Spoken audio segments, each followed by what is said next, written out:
कुछ नहीं सोच सकता है।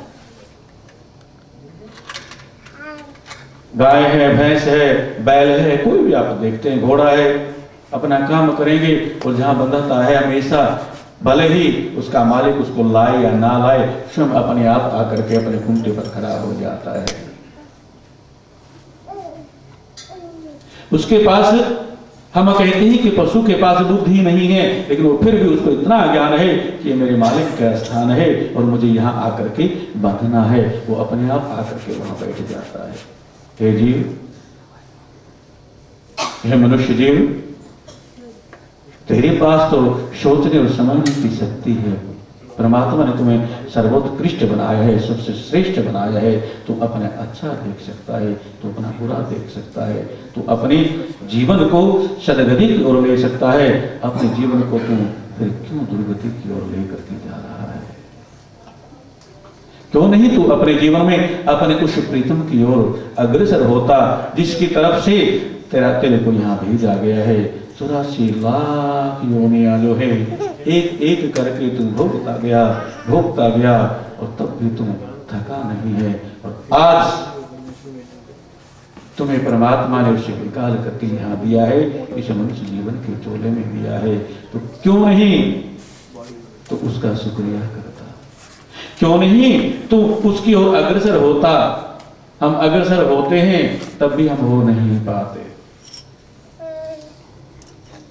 क्योंकि हम जीवन में ऐसा सोचते हैं कि परम गति को प्राप्त करने के लिए, परम पद को प्राप्त करने के लिए, या उस वैकुंठ को प्राप्त करने के लिए, या उस परमात्मा को प्राप्त करने के लिए तो योगी बनना पड़ता है, सन्यासी बनना पड़ता है, तपस्वी बनना पड़ता है। परंतु ऐसा कुछ नहीं है। पहले अपने जीवन के जो आचरण हैं, कानून के दायरे में, जो कानून विधान जो हमारे मनु जी ने हमारे मनुस्मृति के द्वारा हमें दिया है, उसके विधान में आ जाएं। पहले हम अपने आप को उस कानून में ढालें, अपने जो नित्य करने वाले जो हमारे कर्म हैं उनको संभाल लें और उनको करना सीखें। जब वो करने में हम जब प्रवीण हो जाएंगे, वो करने में जब हम सक्षम हो जाएंगे, तो फिर उसके बाद धीरे धीरे कहते हैं कि आदत बुरी संवार लो, बस हो गया भजन। क्योंकि गृहस्थ आश्रम में है, गृहस्थ आश्रम में हमने योगी नहीं बनना है, हमें सन्यासी नहीं बनना है। इस गृहस्थ आश्रम में ही रह करके उस परमात्मा को, उस परम पद को हम प्राप्त कर सकते हैं। हम अपने जीवन की उन दिनचर्याओं को संभालें। हम देखते हैं कई ऐसे भाई लोग आते हैं, वहीं से ऐसे करके आते हैं। ये पहले अपने जो छोटे छोटे नियम हैं, देवालय में आने के छोटे छोटे नियम हैं, प्रभु के सामने जाने के छोटे छोटे नियम हैं, बहुत बड़े नियम नहीं है। पहले छोटे छोटे नियमों को हम अपने जीवन में उतारना प्रारंभ कर दें, तो जीवन की जो दिनचर्या है, जीवन की जो जीवनचर्या है, उसमें हमारा थोड़ा सा निखार आएगा। कई भाई लोग ऐसे जेब में हाथ डाल करके भगवान के आगे से ऐसे घूमते हैं जैसे किसी पार्क में आए हुए। ये हमारी मर्यादाएं हैं। हमें सबसे पहले जीवन में ये सोचना चाहिए कि जब आप मंदिर में आए हैं तो मंदिर में आए हैं तो मंदिर में भगवान है। सबसे पहला काम कि मंदिर में भगवान है। जब हमें इस बात का ज्ञान होगा कि मंदिर में भगवान है, तो हम ऐसी प्रतिक्रिया करेंगे। हम थोड़ा डरेंगे, हमें थोड़ा भय होगा। आप देखते हैं कि जब किसी बड़े ऑफिसर के ऑफिस में जब जाते हैं, किसी कमिश्नर के ऑफिस में जाते हैं, या किसी बहुत बड़े प्राइम मिनिस्टर के ऑफिस में जाते हैं, तो हम कैसे सतर्क होकर के जाते हैं।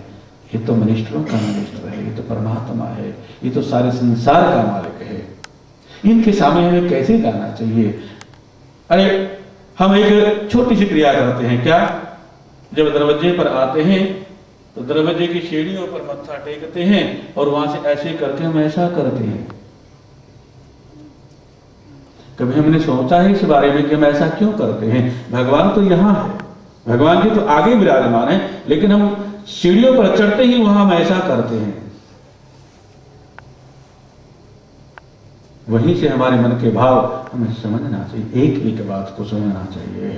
हमें वहां से ऐसा भाव होता है कि हे परमात्मा, हे भगवान, आपके द्वार पर आने वाले जो भक्त हैं, अगर दिन भर में 100 भक्त आए हैं, हो सकता है 100 भक्तों में से 1 या 2 भक्त तो ऐसा भी हो सकता है जो बिल्कुल तटस्थ और आपका समर्पित भक्त होगा, जिसकी 100 में से 199% जिसकी भावना शुद्ध होगी। अगर उसके चरणों की धूल अगर मेरे मस्तक पर लग गई तो मेरा जीवन भी सफल हो जाएगा। हम ऐसा सोच करके हम सबसे पहले सीढ़ियों पर, द्वार पर जाकर के हम धूली को लेते ही अपने मस्तक पर लगाते हैं। हम ऐसा नहीं कि भगवान की सीढ़ियां हैं इसलिए हम मस्तक पर लगाएं, ऐसा नहीं होता। हम इसका भाव ये होता है, हम अगर एक भाव को समझे तो जीवन में कभी हम अहम की भावना से, जीवन में कभी हम मोह की भावना से जी नहीं सकेंगे। जीवन में मोह होना चाहिए, जीवन में अहम होना चाहिए, लेकिन 3 चीजें होती हैं, मान, स्वाभिमान और अभिमान।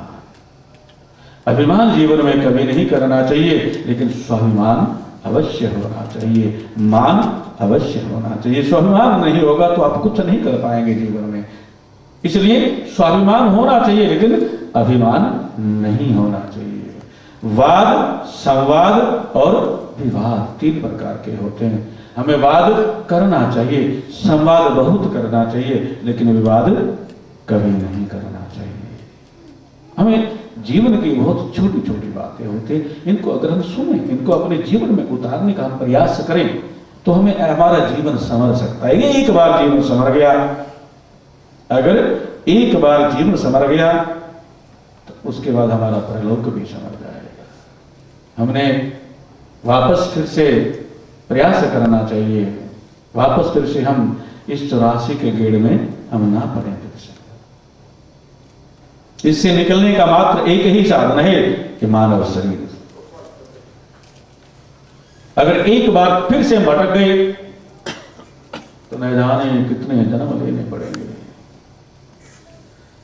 हम भू स्थान पर हैं, भू कहते हैं भूमि को, भू लोक को, हम भू स्थान पर हैं। अगर हमसे गलतियां होती हैं जीवन में, भू से हम फिर नीचे चले जाएंगे, तल लोक पे चले जाएंगे, फिर तलातल लोक में चले जाएंगे, फिर सुतल लोक में चले जाएंगे, फिर रसातल लोक में चले जाएंगे, रसातल से फिर हम बीतल में चले जाएंगे, और बीतल से फिर हम पाताल पर चले जाएंगे। 7 लोक नीचे के हैं, हम नीचे ही चले जाएंगे हमेशा, जीवन में कभी ऊपर आ ही नहीं सकते। अगर एक बार हम अच्छा कर्म करते ही जीवन में भूलोक पर हैं, भू से हम भवलोक पर जाएंगे, भवलोक को पार करेंगे, कहते हैं कि भवसागर, उसको भवलोक कहते हैं। उस भवलोक को हमने पार करना है, स्वर्गलोक पर पहुंचाएंगे, स्वर्गलोक को पार करेंगे, फिर उसके आगे जनलोक, फिर आगे तपलोक, फिर आगे महालोक, फिर सबसे 7वां लोक है सत्यलोक है। हम साथ में उस सत्यलोक को हम प्राप्त कर सकते हैं इस मानव जीवन वाली यात्रा से। जीवन में प्रैक्टिकल सबसे बड़ी बात है जो हम कहते आ रहे हैं, क्योंकि रीटेक नहीं होता है जीवन में। ऐसा नहीं होता कि एक बार अगर जीवन में तुमसे गलती हो जाती है उसका प्रायश्चित हो सकता है, लेकिन जीवन दोबारा नहीं मिलने वाला है। जो श्वास एक बार हमने निकाल दिया वो दोबारा वापस जाने वाला नहीं है। 21,600 श्वास रोज की तो जान, घाटे की दुकान का कर जाने नहीं इंसान। 21,600 श्वास हम रोज निकाल देते हैं, वापस नहीं आता। ये एक ऐसा बैंक बैलेंस है जो जीवन में हमारे को एक बार प्राप्त होता है, उसी को ही हमने लेना पड़ता है, ये दोबारा नहीं आता। जो एक बार बात जुबान से निकल जाती है वो दोबारा जुबान पर नहीं आती। हम कई बार कहते हैं ना, किसी को कुछ कह देते हैं गलती से, हम कहते हैं ओहो गलती हो गई, मैं अपनी बात वापस लेता हूं। ये बड़े मजाक वाली बात है ये कि मैं अपनी बात वापस लेता हूं। बात कभी वापस जुबान में नहीं आती, एक बार जो निकल गई वो ब्रह्मांड में फैल गई। इसलिए पहले ही विचार करना चाहिए। इससे एक बात जरूर होती है, ऐसा नहीं मेरा विचार है कहने का मेरा मतलब ऐसा नहीं है कि आपसे अगर गलत बात निकल जाए तो कभी आप वापस मत लो, वापस लेना चाहिए। उससे एक बात होती है कि सामने वाले